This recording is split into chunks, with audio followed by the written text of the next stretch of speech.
Assalamualaikum warahmatullahi wabarakatuh. Selamat sore ya buat teman-teman semuanya yang menantikan video-video terbaru nih ya, atau updatean terbaru dari channel. Ya, buat teman-teman semuanya yang selalu mensupport, mendukung tentang channel Solusi Hutang, saya ucapkan ribuan terima kasih buat Anda semuanya. Karena supportan dan dukungan Anda lah yang sayanya setiap hari masih ada di YouTube menjawab pertanyaan-pertanyaan Anda ya. Sekarang sudah lebaran kelima ya. Jadi bagaimana, sudah mulai plong, sudah mulai tenang, atau masih kebingungan, masih ketakutan, atau kayak mana nih? Ya, atau saat ini sedang sibuk-sibuknya nih ya bersilaturahmi ke tempat family, atau yang lagi pulang kampung, yang di perantauan, atau kayak mana gitu, atau yang sedang proses balik lagi ke rantaunya, atau kayak mana gitu ya. Yang penting saya berharap semuanya dalam keadaan sehat walafiat, tanpa ada rasa takut, tanpa ada rasa cemas. Yang penting lebaran kita berjalan lancar, puasa kita berjalan lancar, dan mudah-mudahan seterusnya juga berjalan lancar. Dan untuk kedepannya tolong lagi lebih dipikirkan hal-hal yang dirasa akan mengganggu permasalahan hidup kita ya. Dan ini ada beberapa curhatan ya dari teman nanti yang mau kita baca. Ini via email, sudah dikirimkan oleh tim saya dari tadi ini. Ada beberapa email yang katanya ini bagus ya. Oke, kita coba nanti untuk membahasnya. Ini apa aja nih? Ini ada di Kredito, ada ini apa lagi nih? Ini ada di Akulaku, Kredit Pintar, Esikes, KTA Kilat, Dana Rupiah. Oke, itu yang mau kita bahas ya. Ini email yang sudah diseleksi oleh tim tadi, mana yang bisa untuk kita angkat menjadi video hari ini dan mana yang tidak. Dan ini saya mau angkat ini temanya ini ya, karena yang bersangkutan katanya bingung nih mencari nomor saya. Di sini dia bilang saya coba cari kontak WhatsApp nggak ketemu, jadi saya chat di sini ya bang, saya mau cerita bang. Oke, yang nggak menemukan kontak WhatsApp saya, kalau dari luarnya yang Anda temukan cuman kontak adminnya gitu loh. Di layar video ini ada ini nomor admin, yang Anda yang suka dengan mode gratisan kan tinggal WA aja, tinggal konsultasi, tinggal ceritakan. Kalau Anda ingin langsung kepada saya, berarti Anda harus masuk dulu ke tombol bergabung. Ada tombol bergabung di bawah nama channel saya, klik tombol gabung. Dan di situ ada dua nomor rekan saya satu, nomor saya satu yang berdiskusi khusus.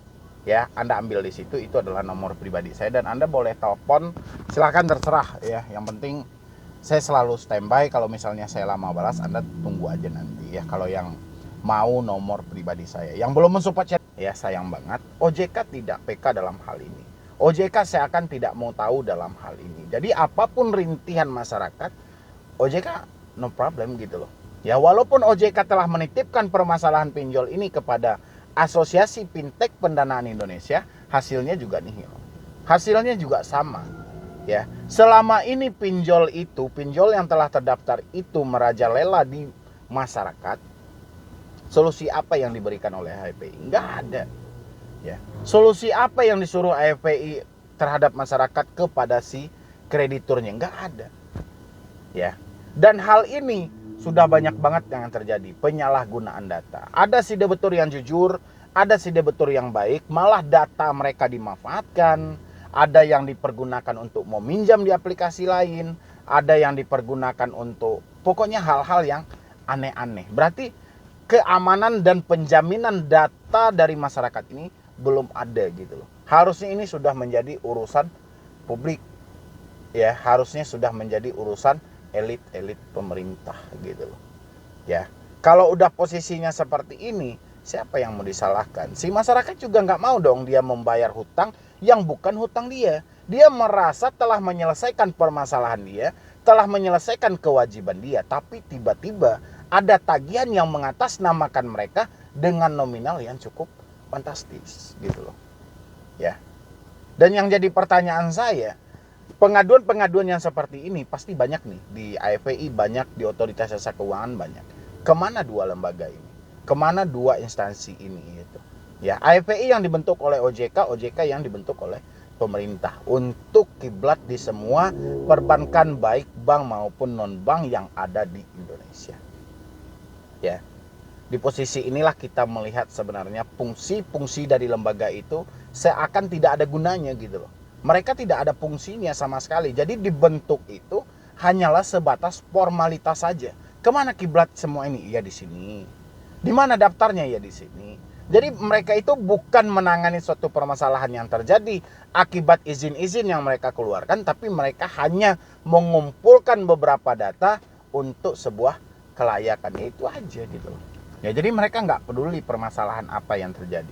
Saya berharap untuk Pak Irmawan Kelong, saya minta aja begini, kalau misalnya mereka masih menagih dan masih tuh kan berupaya tuh dengan segala macam versi ya dari DC-nya itu datang, dengan DC-nya itu menelpon, minta aja silahkan Anda datang ke rumah saya ingin bertatap muka langsung dengan Anda, saya ingin berkomunikasi langsung dengan Anda. Kalau seperti ini, mohon maaf saya tidak bisa membayar.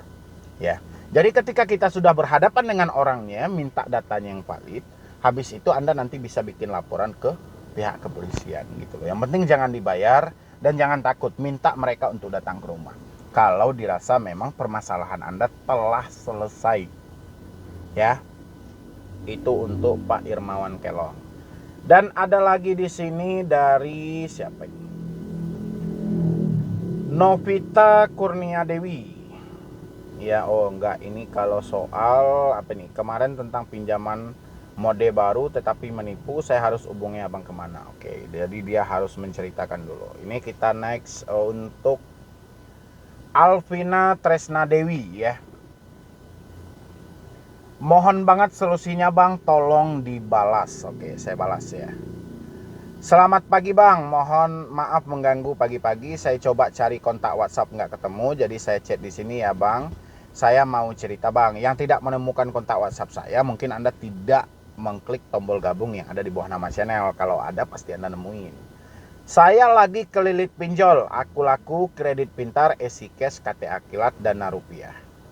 Itu semua awal mulanya saya gali lubang, tutup lubang bang. Selalu ya, gali lubang tutup lubang adalah menjadi alasan yang paling utama kenapa orang bisa meminjam lebih dari 2 ataupun 3 aplikasi. Akhirnya sudah 1 tahun nggak selesai sampai sekarang malah kelilit terus. Dan lebih parahnya bang, ada aplikasi kredit eksklusif. Saya ajuin juga buat nutupin karena belum ada uang.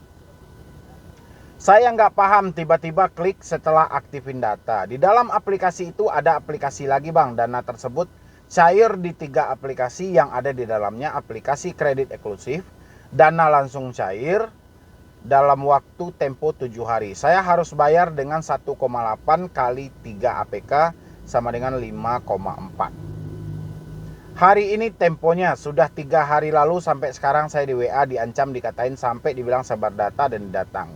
Saya cari solusi di YouTube, akhirnya saya ketemu video Bang Medi dan saya agak lega. Tapi saya nggak tahu sekarang apa bang. Saya sudah copot, ganti kartu, nomor dan hapus kontak. Tapi apakah dia bakalan ke rumah bang? Saya takut hal itu, saya takut keluarga saya tahu. Tapi saya sudah kuat mental buat malu dan untuk galbay. Oke, saya benahi dulu di sini ya. Di sini masih ada kata saya takut keluarga saya tahu. Berarti masih ada kata disembunyikan, ditutup-tutupi, ya, ditutup-tutupi. Sekecil apapun permasalahan yang Anda tutupi, yang Anda berusaha untuk berbohong dalam semua itu akan menjadi beban berat di dalam hati Anda. Tapi sebesar apapun masalah yang Anda hadapi, kalau Anda mampu terbuka dengan orang sekitar Anda ataupun orang terdekat Anda, itu akan menjadi keringanan yang cukup luar biasa dalam diri Anda. Ya. Sekarang yang menjadi permasalahan Anda di balik ini adalah ketika Anda telah mencopot kartu Anda, telah menghapus WA Anda, masih ada satu keraguan di dalam pemikiran Anda. Bagaimana kalau DC datang ke rumah? Bagaimana kalau keluarga saya tahu? Bagaimana kalau nanti dia menelpon famili saya? Bagaimana kalau menyebarkan data kepada teman-teman saya? Itu adalah asumsi orang-orang ketika mereka telat bayar dan komunikasi mereka terputus dengan pihak pinjol. Itu hal lumrah. Ya. Tapi yang jadi masalah adalah Beban yang terus-menerus menjadi bahan pikiran Anda yang selalu Anda takuti. Sekarang pertanyaan balik dari saya. Bagaimana kalau semua yang Anda pikirkan itu tidak terjadi? Ya. Itu kan Anda memikirkan tadi, bagaimana kalau DC datang ke rumah? Bagaimana kalau menelpon orang tua? Bagaimana kalau saudara tahu, orang tua tahu? Ya. Sekarang pertanyaan saya, bagaimana kalau semua itu tidak terjadi? Harus ada dong keseimbangan di dalam pikiran itu. Di samping kita memikirkan sesuatu yang menakuti diri kita sendiri, dengan tujuan kita adalah sedia payung sebelum hujan, kita rencanakan dulu sebelum terjadi, diantisipasi dulu sebelum hal ini muncul, ya. Bagaimana kalau dengan sebaliknya? Ya harusnya kita mikirkan juga dong. Bagaimana kalau semua yang kita pikirkan yang buruk ini tidak terjadi? Apa kedepannya lagi? Ya. Karena paling sering orang-orang yang telat bayar pinjol memikirkan hal-hal yang merugikan diri mereka sendiri. Ya. Dan mereka berupaya menutupi dari orang sekitar mereka sehingga menjadi beban berat di dalam pemikiran. Sekarang yang jadi pertanyaan saya lagi. Anda mampu jujur kepada saya sementara saya orang di luar dari anggota keluarga Anda. Ya, seharusnya permasalahan yang terjadi dari diri Anda, keluarga Anda lah yang paling utama Anda kasih tahu, baru saya. Ya.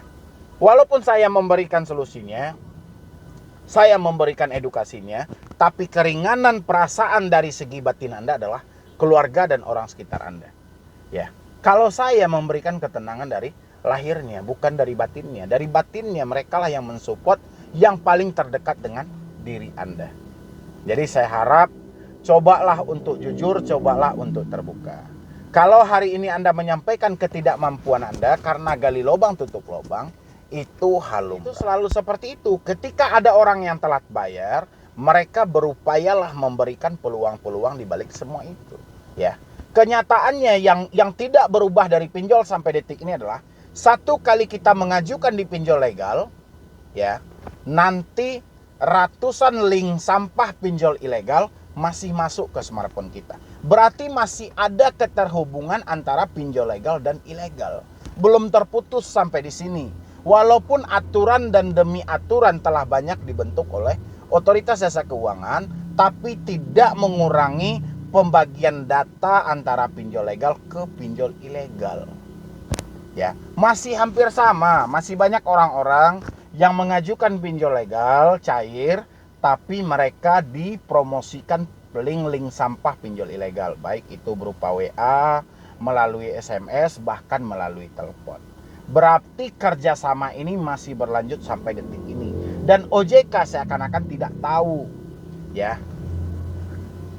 Bang, mohon solusinya, saya harus seperti apa? Apakah saya siap mental dan galbay saja atau gimana, Bang? Saya takut banget, tolong solusinya, Bang. Semoga dibaca dan dibalas ini juga. Saya juga takut kalau galbay semakin besar hutang saya dan semakin panjang urusannya. Mohon solusinya, Bang, semoga dibalas. Terima kasih. Oke. Solusinya ya seperti tadi. Yang paling pertama, jujur dengan diri kita. Jangan memikirkan hal-hal yang merugikan diri kita sendiri secara terus-menerus. Ya. Kalau keputusan Anda saat ini Anda telah menyatakan saya tidak mampu bayar, saya tidak sanggup bayar, itu sudah tepat dengan Anda menonaktifkan nomor Anda, memutus komunikasi dengan pinjaman online. Karena untuk menyelesaikan pinjaman online adalah offline. Ya, semakin kita ikuti online-nya, kita akan kalah di posisi ini. Akan banyak hal-hal yang di luar dugaan yang akan terjadi. Akan terjadi gali lubang tutup lubang, kita akan mencicil, kita akan memperpanjang, dan itu akan merugikan kita. Sementara untuk kita menghadapi online ini adalah offline. Ya, jadi debt collector yang biasa mengancam, menakut-nakuti, minta untuk datang ke rumah. Lawan rasa takut Anda yang ada. Ya, kalau dari saya sih mungkin cuman itu aja. Tinggal Anda memperbaiki diri Anda aja. Karena lagian juga pernyataan Anda telah mencopot kartu, telah menghapus WA, berarti semuanya telah dilakukan. Tinggal kita kayak mana Anda meyakinkan diri Anda bahwa yang Anda lakukan